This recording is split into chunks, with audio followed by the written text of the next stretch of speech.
What is going on, guys? CrownThe here, and I'm bringing you a new review video for Skyrim, right there. Skyrim for the Nintendo Switch. First thing off the first bat that I noticed right off from the get-go that I was actually happy about is it does actually include Dawnguard, Hearthfire, and Dragonborn. So it does give you all the DLC content that the game does have, so that's a plus. Also, the game is fantastic on the Switch. It's also very fantastic. Not just on the big screen, but it's also very fantastic when you have it going mobile, so which is pretty great. Um, as well as the game itself runs very nice. It's not the special edition. It looks like it's just the regular version of Skyrim. I could be 100% wrong, but it does look like it's just like the regular, not the updated special edition that like the Xbox One, PlayStation 4, and the computer got.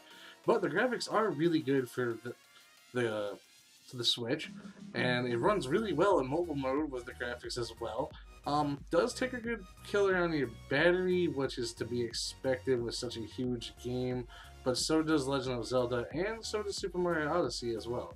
But we're not talking about Super Mario Odyssey, we're talking about Zelda, we're talking about Skyrim, which is so great to actually say that Nintendo and Skyrim go hand in hand together. It's very nice to actually use the Joy-Cons too. Not hard. You can configure the way you want. I configured it how it is on the Xbox. It does have a little bit of different control, as well as it does have some motion controls with the Switch. You can take the right Joy-Con right here, or whatever the left one too, whatever which one you have your weapon in, and you can, if you swing the Joy-Con, you'll swing the sword, or mace, or big battle axe, or whatever. As well as if you actually take the Joy-Cons and you put them like this close to you, you actually will go into defense mode, and you can defend with your shield, or defend with whatever big two-handed weapon you have as well. There is no like motion controls for spellcasting, unfortunately. Spellcasting is just so simplistic. You just hit the button and it just goes. There's nothing like where you like shake it and you do fireballs, which would have been pretty cool. But I haven't, at least I haven't been able to figure it out if there is or not. I don't think there is. I haven't been able to see any.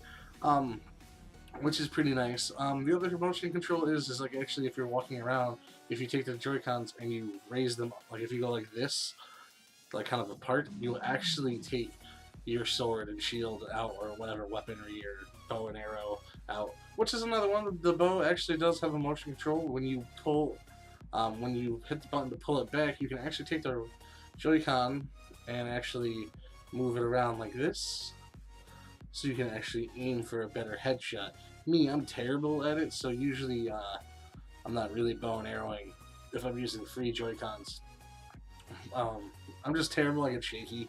It's pretty bad. So with that being said, the motion controls are really nice. The controls itself are really good. The game runs great. The only downfall is there is no mods. There is no add-on or mods for this game. Like there is for the Xbox One and the PlayStation 4 and obviously the computer. There is no options to do modding. I don't know if they're gonna maybe throw them in later, but right now there's no options for modding, which means I can't use I can't have the big Kamehameha wave that I do on my Xbox, which is hilarious. But I guess with that being said, it does suck that there is no mods, but at the same time, at least you're not modding the hell out of the game and then you screw up your Switch or something. But it is nice that it should have the mods, which kind of has me worried that when I play Doom, I'm not going to be able to possibly have like the for the Switch. Doom had the if you made your own map type thing, you could download it from someone else and everything. So that's kind of got me a little worried, but I'm not 100% sure. Like I said, we're not talking about Doom, still talking about Skyrim. But no mods kind of sucks. You figure at least by now there should be mods and everything. Like I said, I don't know if they're gonna put it in or if they're not gonna put it in. We'll see what happens when it comes down the line. But nothing other than that. It's really nothing different from your regular Skyrim. It's still Skyrim at heart. It's still the same storyline you've played over and over again with 100 different classes and 100 different things and just 100 different ways of playing Skyrim. So with that being said, it's a fantastic port over to the Nintendo Switch, I highly recommend if you have a Nintendo Switch and you're looking for something to play. I know if you have already played Skyrim, you're gonna be like, I don't really want to play Skyrim anymore unless it's like on the VR for the PlayStation 4. But if you go, I mean, honestly, let's be honest here. I mean, like, you can take this on the go with you. No big clunky computer, no big whatever. I mean, the Switch fits so nicely in your hand while it's in mobile mode. It's definitely a wonderful game to pick up on the Switch. Definitely recommend it. I definitely give it a 9 out of 10. It's actually that good. One of the other features I did forget to say does have amiibo support, which is fantastic. So if you put your Zelda amiibos in there, you can actually get the Champion's Tunic, the Hyrule Shield, and the Master Sword.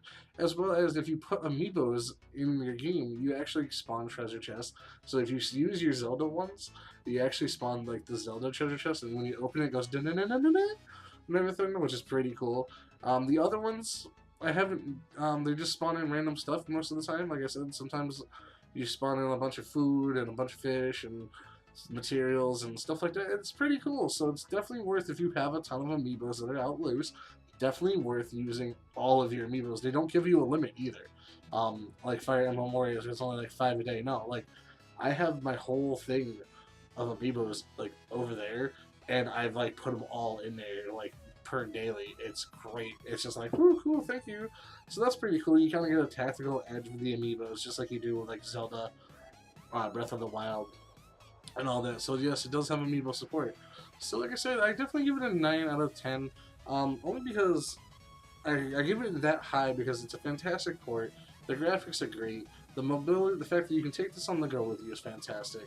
The amiibo support, the nice little motion controls are a nice add-on. And it's just a fantastic game that got ported over.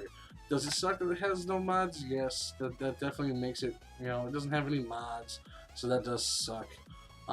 Sometimes, you know, but other than that, there's really nothing else to complain about.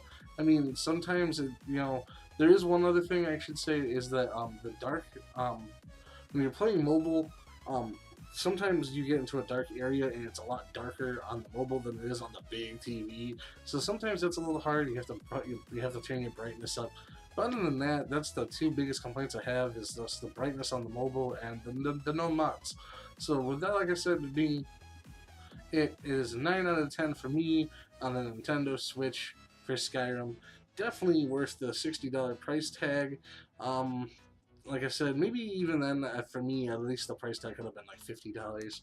I mean, we have played the living hell out of Skyrim.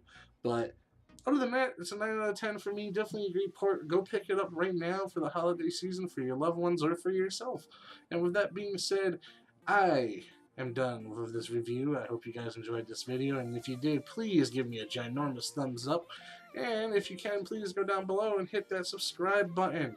We're at 70 subscribers. I unfortunately lost one because of my due diligence and just all the Thanksgiving stuff, and I didn't have time to put this video out sooner. So that's my own fault. That's not you guys, the viewers' fault whatsoever. But once we get to 100 subscribers, I get my own custom URL, and I can get that giveaway to you guys. Really, really, please hit that subscribe button if you're not subscribed, as well as follow my friends around right here. They're on the screen at Crimson Studios, Grown Children, and the ever so lovely Halloween Heartthrob. With that being said, I'll see you guys later this week with a Crown the Blog video. Looking like it's going to be probably tomorrow for a Crown the Blog video, and Throwback Thursday gaming. I'll see you guys then. Have a good one. CrownThe out of here.